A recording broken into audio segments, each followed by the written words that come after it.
All right, everybody, and welcome into this latest edition of Hoosier Sports Night in what we are calling the Tournament Recap Show alongside Mark-Kaplan. I'm Ben-Heisler. Should we get this recap started? I think so. And Ben, we're going to start out with you. What game in the first and second round was the most exciting? Well, for me, Kaplan, it's got to be Western Kentucky's shocking victory in overtime over Drake, 101-99. And with a hand in his face, Rogers drains the buzzer beater. That's Ty Rogers, mind you. Welcome to Mr. Rogers' neighborhood, Drake. And in the second round, UCLA coming back against Texas A&M with Kevin Love's defensive tenacity and Russell Westbrook buzzer-beating dunk to seal the deal. Bill Walton was watching that. He was going, throw it down, big man, throw it down. They've shown the ability UCLA has all year to bounce back, and they always believe that no matter what, they're going to come back and they're going to win that game. Those are some solid choices. I'm going to have to go with Belmont in the monumental almost upset over Duke and ensure that the only thing that can be expected in the tournament is the unexpected. The second round, Stanford's Tower of Power, Brooke Lopez, hits the nasty game-winning shot for the Cardinals as they beat Marquette in overtime 82-81 and one of the best games of the tournament. Well, certainly we've seen our fair share of first and second round upsets, but let's talk about shock value, Kaplan. Which team were you not expecting to lose in that first or second round? I'm going to have to go with the Georgetown Hoyas, and who got shut down the game against Davidson. Roy Hibbert, the focal point of the Hoyas offense, only scored 6 points and only had 13 minutes of PT before fouling out.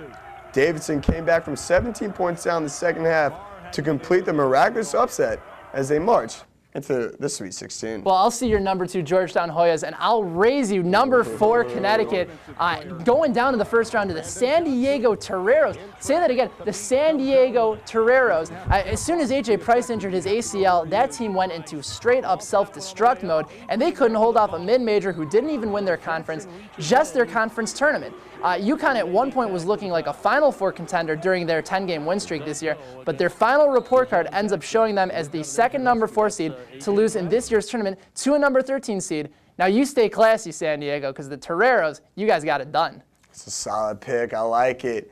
And Heisler, I know you love fairy tales, so give us your Cinderella so far in the tournament. All right, well, for me, it's got to be the Davidson Wildcats, and this is a team that I love to possibly make it down to the Final Four in San Antonio. I love Stephen Curry's ability to lead his team down the stretch and make those clutch shots, but also Kaplan.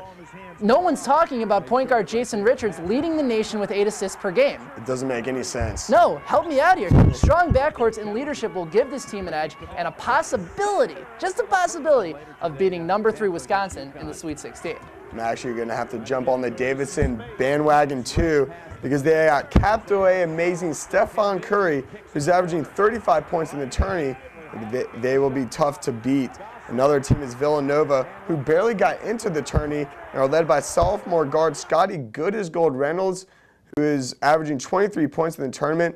They'll need all the firepower and a lot of luck if they're going to beat the Kansas Jayhawks. Or one of the top analysts in the country, Dickie V. He's always talking about the PTPs, maybe the prime-time players.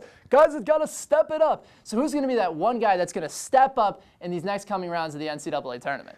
I think it's got to be Joe Alexander from West Virginia. He is their go-to guy, not only on offense but on defense. And if West Virginia wants any chance at the dangerous Xavier team, Joe Alexander is going to have to play his finest game so far.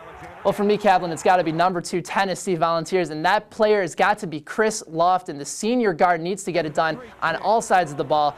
He's been getting bailed out by his teammates all throughout this tournament. Guys like Tyler Smith, Ramar Smith, Wayne Chisholm have all played exceptional basketball. In order to beat a team like number 3 Louisville, who has a tremendous amount of depth and momentum on their side, a player such as Chris Lofton is going to have to be on his game at all times. I agree. It's going to even be harder considering the fact that he's injured than seen walking around in a boot. Oh, you play through pain. I mean, it's the NCAA tournament, man. It's the NCAA tournament. You got to do what you got to do. All right, Heisler, I know you picked Siena in Western Kentucky to go on. Well done, Thank you. Well Thank done. you. But do you have any more surprising tricks up your sleeve left in the tournament? Well, I don't know if the redhead is ready to handle this one. Michigan State, the number 5 seed, is going to upset number 1 Memphis in the next round of the NCAA tournament. Tom Izzo's team has been lights out on defense this entire tournament, and they're playing their best basketball of the year. They are strong in all aspects of the game, especially free throw percentage. You ready for this number, Kaplan? 73% on the year compared to Memphis, which is under 60%. And that's what this game is going to come down to. I think the senior Drew Nite and Michigan State will pull off a tremendous upset in the southern part of the bracket. You make a solid argument, but let me tell you why that won't happen. Wow. Okay, yeah, it's pretty impressive. The Memphis team is too athletic for the Spartans. Derrick-Rose is going to shut down Drew Nite. Let me put it into simple terms. Drew Nite can't even touch the rim if his life depended on it. On the other hand, Derrick-Rose can dunk with the best of them, and that means that Derrick-Rose is going to be shooting and running by Nite all over the game. And simple, if you stop Nite, you stop Michigan State. Therefore, the Tigers will cruise past the Spartans into the Elite Eight. Now, I got to answer the question at hand, and that, I feel like, is the winner of the Xavier-West Virginia game is going to go on to the Final Four. Another bold prediction from Mr. Kaplan. Well, here's the biggie, and this is where predictions really matter. Give me your Final Four predictions and the ultimate champion in this year's NCAA tournament. All right, well, I like to live dangerously, so I'm going to go with Louisville and Kansas on one side and Memphis Xavier on the other.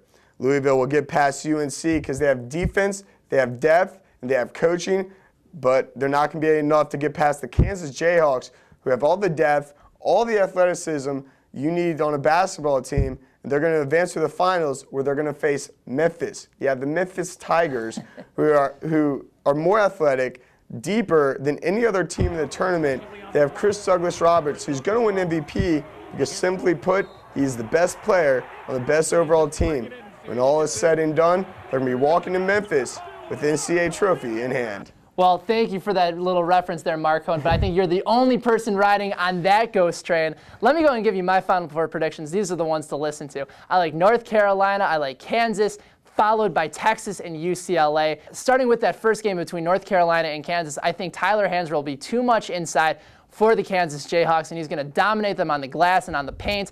Average about 22 and 10. He's going to get that certainly in this game. As to the Tar Heels, we'll move on. And don't forget about Ty Lawson penetrating the lane. He'll be sensational. And in that next game, I should say, I really like UCLA going up against Texas, dominating with Kevin Love on the glass. They just have too many players for Texas to be able to overcome. And I think finally, for the first time in this tournament, DJ Augustine will be shut down. And then finally, in that championship game, I gotta love the UCLA Bruins going in, cutting down the nets in San Antonio, because frankly, Kevin Love against Tyler Hansbrough, I think the freshman gets it done. He'll dominate him in a very physical game. UCLA and Ben-Heisler get it done. And you know who's gonna love that championship? It's gonna be Snoop Dogg and Tupac. It's gonna be California Love out in San Antonio, my friend. All right, I like your picks. You are taking the easy way out. Well, sometimes you got to go the easy way out because that's the smart way out. This is true. You got to do what you got to do sometimes.